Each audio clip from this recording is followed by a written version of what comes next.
Pokemon Mystery Dungeon, one of the more loved Pokemon spin-off games made. The only game from the series that I ever owned was Red Rescue Team, and I never finished it. There was always something about the game that annoyed me, and I aim to see if the remake fixes it or not. Mystery Dungeon takes a ton of elements from the battle mechanics of the main series. It still retains the rock, paper, scissors formula of type advantages and allows Pokemon to learn 4 moves. Moves can be leveled up through repeated use. Leveling up moves increases their power and accuracy, and trust me, you're gonna want to make it easier to hit enemies. You can also link moves, allowing you to use 2 moves at once, and honestly, I never used this feature besides testing it out in the beginning.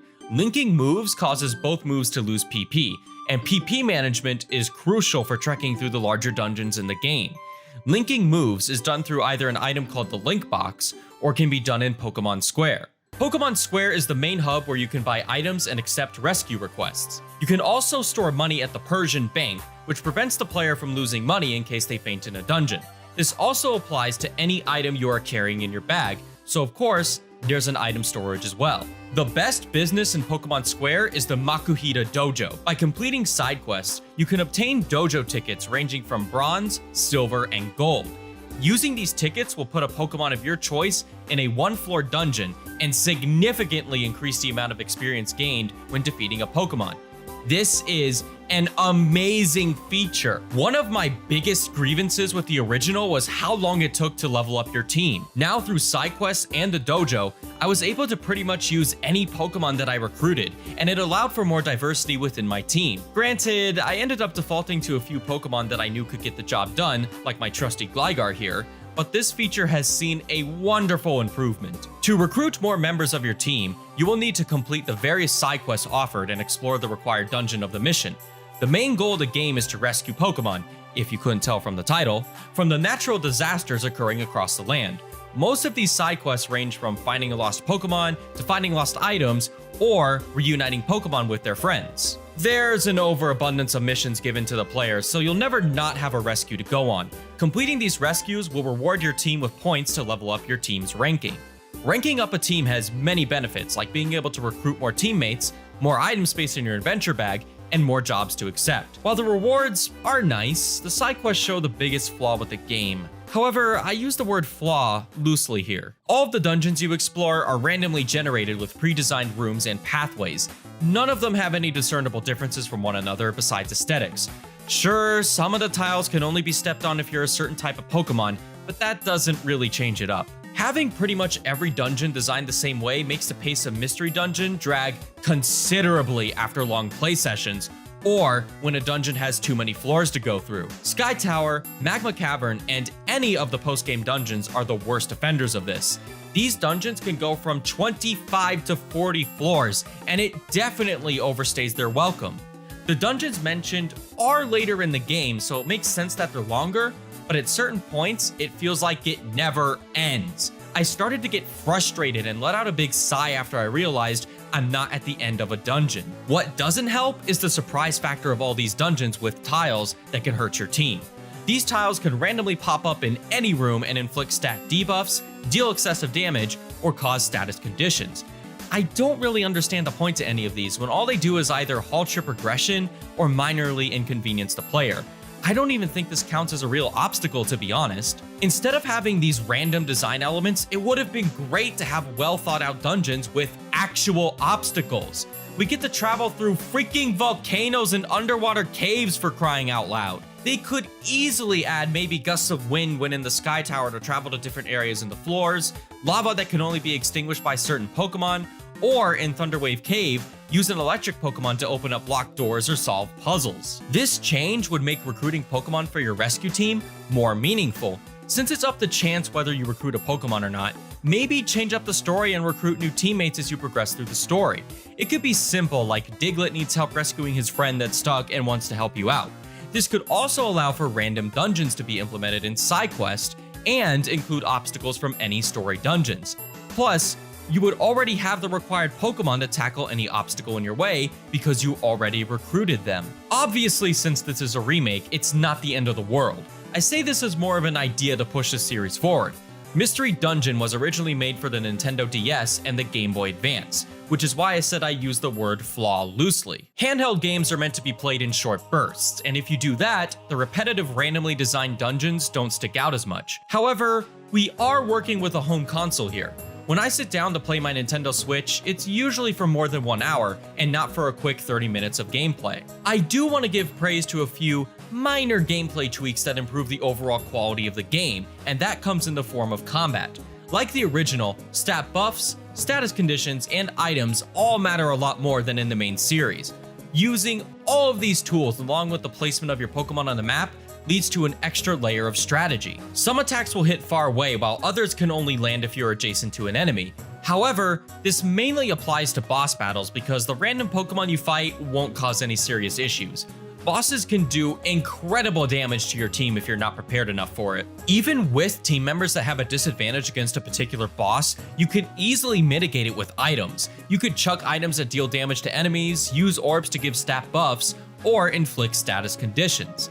Abusing these items can sometimes make a boss an absolute joke.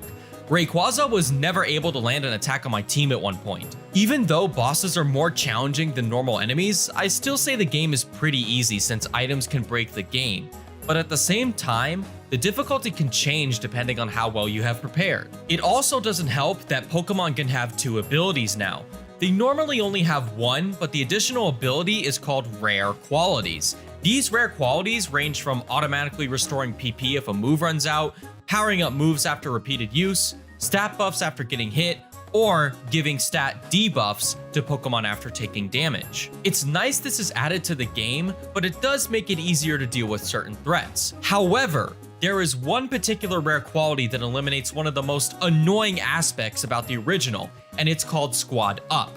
This quality makes it way easier to recruit new teammates for rescues. From what I remember from playing Red Rescue Team, it was a nightmare trying to recruit a specific Pokemon. By the time I made it to the end of a dungeon in the remake, I pretty much had the maximum number of Pokemon I could recruit. I mentioned briefly about the postgame earlier, and well, I wouldn't say it's good, but I definitely wouldn't say it's bad either. New dungeons are unlocked for you to explore, but they're all still randomly generated. One of them lasts for 99 floors. Yeah, no thanks. You can also recruit any new boss you face along with any previous ones. This includes pretty much any legendary before Generation 4. One feature that always bugged me about Mystery Dungeon was the fact you cannot evolve your Pokemon until the post-game. The reason they give you during the main game is that the world was out of balance, but I call BS. Honestly, it's not really worth doing any of the post-game. As stated already, you pretty much do the same thing as the main game. I mean, yeah, some of the bosses do change things up, like when Groudon uses his primal form, but I already faced him before. Sure, it's more challenging, which is nice, but the repetitive nature of the game really doesn't make me want to play the post-game. For those who have stuck with the series through the 3DS days, you might notice a change in art direction. The look of this game ain't no Super Mystery Dungeon, that's for sure. The art direction is more stylized this time around instead of the generic looking 3D models. This look breathes new life into Pokemon Square and honestly makes it feel more like a town compared to the original. Move animations have been upgraded and look decent. Some moves look very similar between one another, like Flamethrower and Flame Burst, or Water Gun and Hydro Pump. The signature moves for bosses look great, like Rayquaza's Hyper Beam or Groudon's Precipice Blades. With all that being said, dungeons are still not interesting to look at. Sure, there is some variation between them all, but Magma Caverns doesn't do too much to differentiate itself from Mount Blaze until you go further into the dungeon. There's also something about the character models in dungeons that just don't mesh well for me. The character models blend into the environments depending on the dungeon you're traveling through. Good music would definitely help out when exploring the similar looking dungeons, but I gotta be honest, the music is just not that memorable. The only themes that I can recall off the top of my head are the main theme, Pokemon Square, and your rescue team base.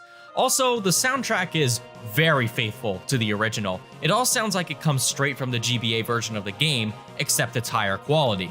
I get the reasoning behind it, but it kinda comes across as lazy to me. At least the story cutscenes were given more visual flair. It's mainly when encountering a boss for the first time. Extra effects are added and definitely gives them more of an intimidating presence than sprites jumping up and down ever could. The plot is very generic. It doesn't hold my interest for too long. You're a human who turned into a Pokemon in order to stop an asteroid from crashing into the Earth. There's definitely more to the story and a ton of characters, but it's not interesting at all. Characters don't have that much development either. For example, you meet the strongest rescue team in the world, but not given many details about the team members and the feats they've accomplished. Even your partner Pokemon doesn't develop into anything worthwhile besides, I want to save Pokemon! I can't even name a character trait from any of the townsfolk walking around Pokemon Square. Of course, a more expansive story is harder to do on a handheld, but there were plenty of RPGs back in the day that had more interesting stories and characters than this. Even the main series had memorable characters like rivals and champions. There might be some more to it in the post-game, but I already expressed why I can't be bothered to do most of it. While the main story is bare, the game as a whole definitely isn't terrible, and as a remake I say it's pretty decent. You can't really solve the repetitive nature of the game or the simple story without changing everything. I mean, unless you're really itching to play this game again and you bought it before, I say your money is better left being spent somewhere else. But what do I know? I'm just some random guy on the internet who decided to review Pokemon Mystery Dungeon DX.